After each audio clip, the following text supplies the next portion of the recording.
Our new review this week, we've got The Naked Gun, the new version. Yes, which is currently streaming on Paramount. Yes, and it stars Liam Neeson as Frank Drebin Jr., which I remember when they made that casting announcement, I was kind of like, I thought it was dumb, but then I thought about it and I'm like, that could actually work.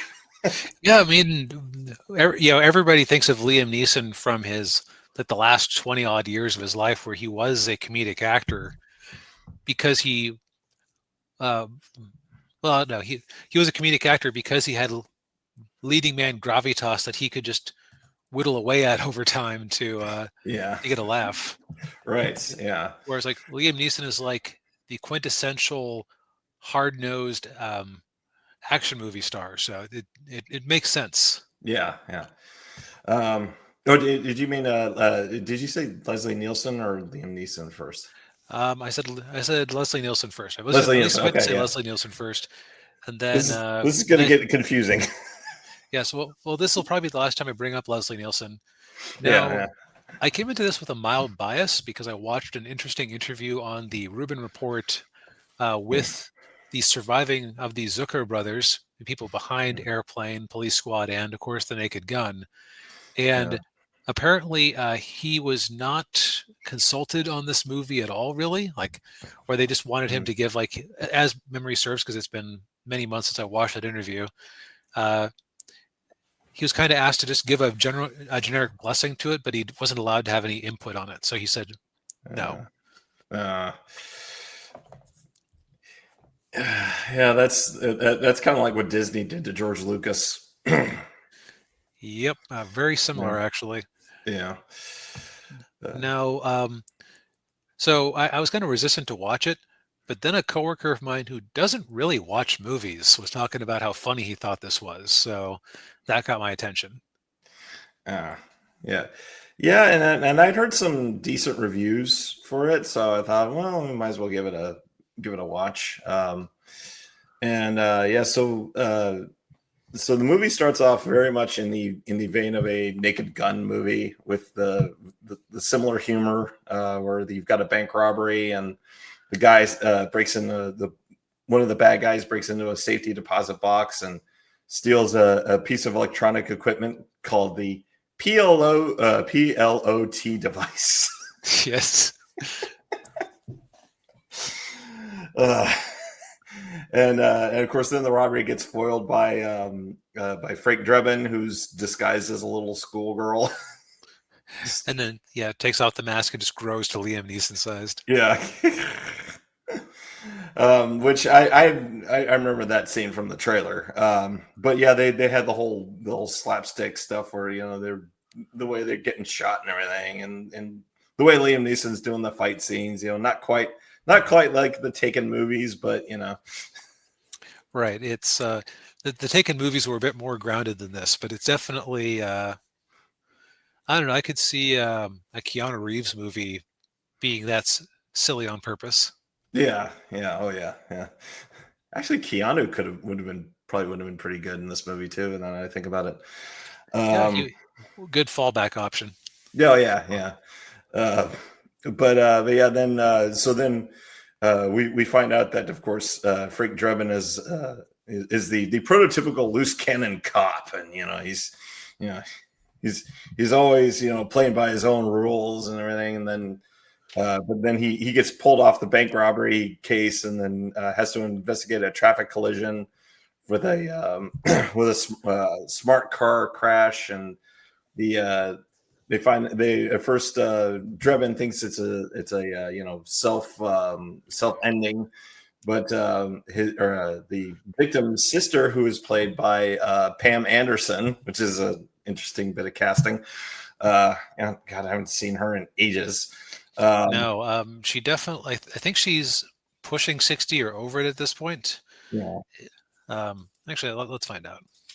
Well, they needed to cast a love interest for Liam Neeson where the age difference wasn't going to be really awful. Okay, 58 years. Okay, 58. Okay, yeah, and Neeson's mind you, like she looks good, like amazing for 58. So Yeah, she does. Yeah, yeah. Yeah, and I think Neeson's like in his early 70s, so he, so there's not. yeah, Actually, I think they started dating in real life. Now that I heard about that, which good for yeah, Liam. He's kind of not been dealing with his wife's passing for many years now. yes, he has. Yeah, yeah, Yeah, if you ever, yeah, okay, 73, yeah. If you ever wondered why he was in so many straight to DVD quality movies, to keep busy. yes, yeah. Well, and it didn't help that the circumstances of his wife's death were like preventable. Like the like what happened to her, it was a skiing accident, and she hit her head. And I remember hearing at the time that if I think she was like in Canada somewhere, and I remember hearing at the time that if that had happened in like Aspen or Vale, like they would have immediately airlifted her out and she would have been okay. Right. So it's like the type of perfect storm situation where you can blame yourself. So it's just Yeah, yeah.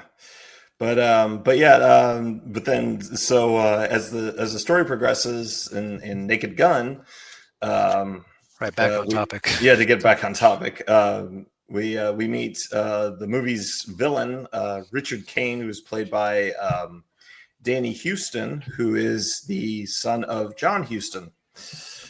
John Houston was a legendary Hollywood actor. He was the villain in Chinatown. Oh my! Well, what a monster! Yeah.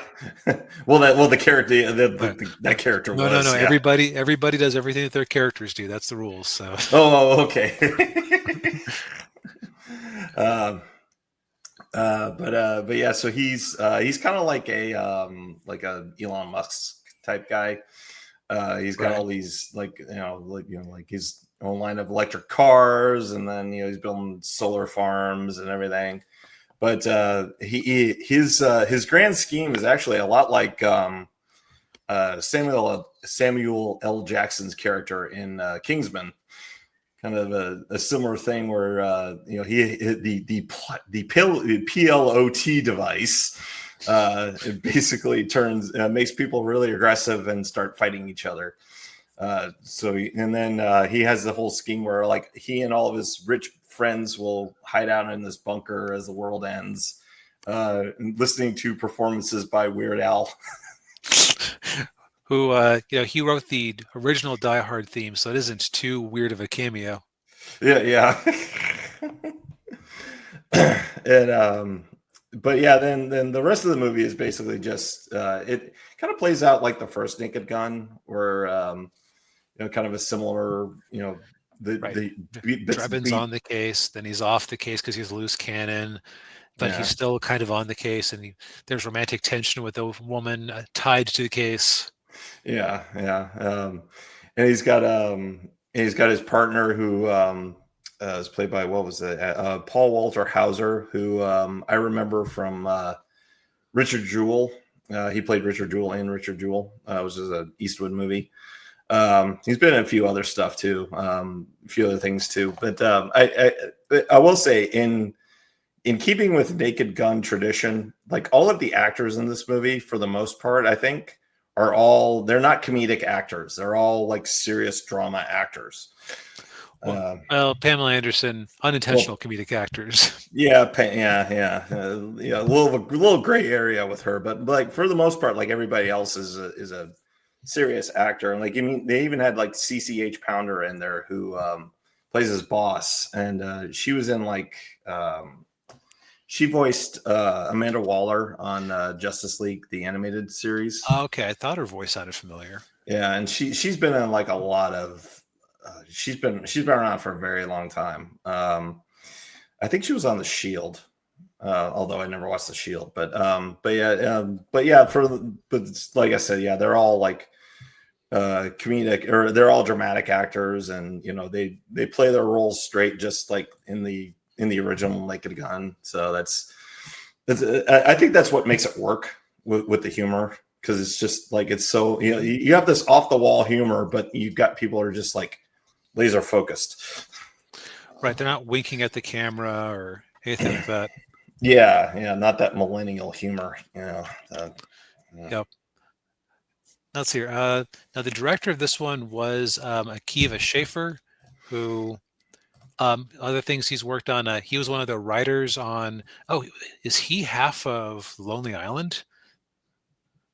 Probably. Okay, yeah, he's half the Lonely Island. Cool. Hmm. That explains a lot of the comedic sensibilities of this. Yeah. Oh, he directed Chip and Dale Rescue Rangers, the live action version of that. Ugh. Yeah, he did not.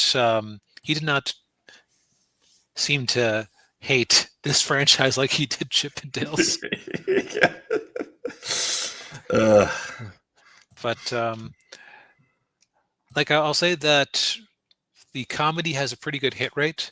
It's mostly dumb visual humor, like that you Yeah. just don't expect.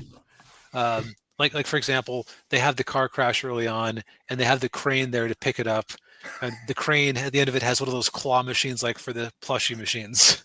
Yeah, and then of course it drops the car, and they're like, ah. Yeah, it's like there's not a lot to like necessarily analyze. It's just uh, a series of it's like there's a couple of clunkers in there. There's Yeah. some great moments. Wasn't necessarily like guffawing helplessly, but I don't usually laugh if I'm by myself watching something. Yeah, same here. Yeah, I will say, like, the one knock I have on the movie is they have the sequence where Drebin and Pam Anderson, they go up to the lodge, like a ski lodge, and then they have this whole thing where they build a snowman, and then they find this witchcraft book, and they bring the snowman back to life, and it turns into this weird sequence of like this polyamory kind of thing, and then stuff like and the snowman turns on them. yeah, and of course this movie was produced by Seth MacFarlane, and that is a very Seth MacFarlane thing. Right.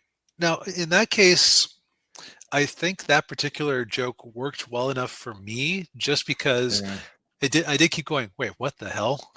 Wait, what the hell?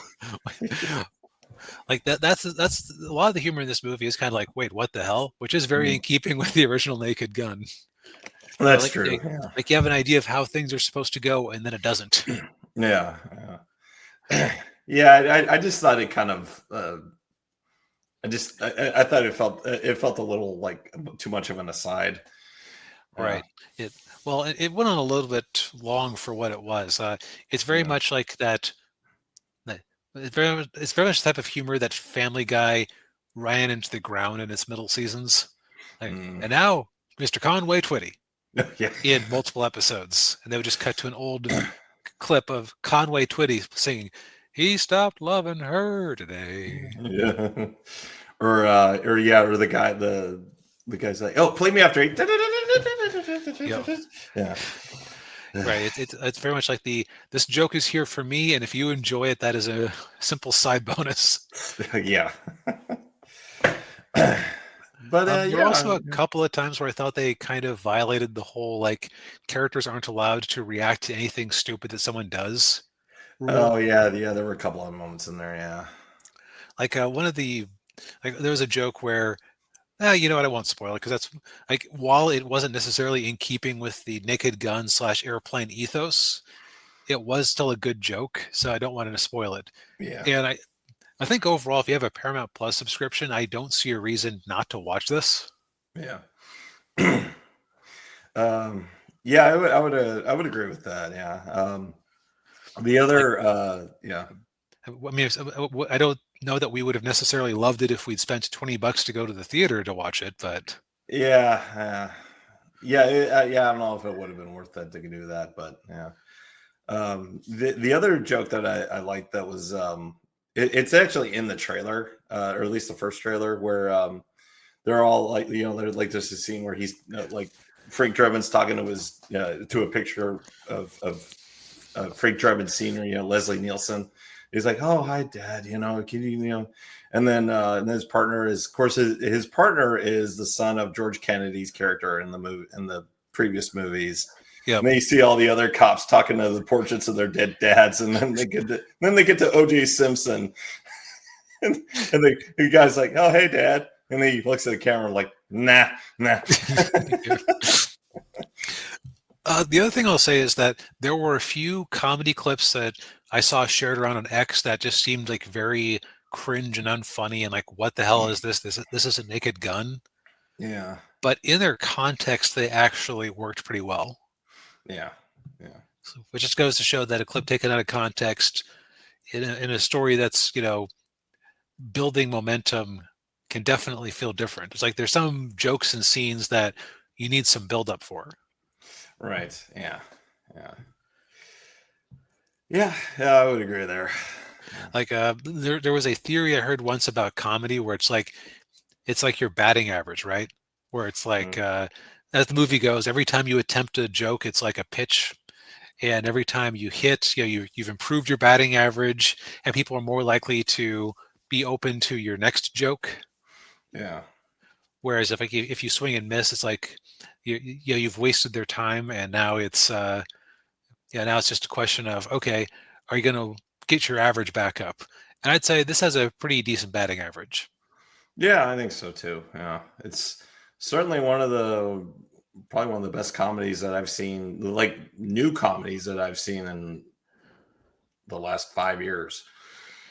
Yeah, and that's kind of distressing itself, but Yeah. but well, like I said at the start, it's on Paramount Plus to stream for if you have a membership. Yep. Which if you have Walmart Plus, a Paramount subscription is one of your options for your free streaming service. So there's a quick hack into it. Yeah. Nice.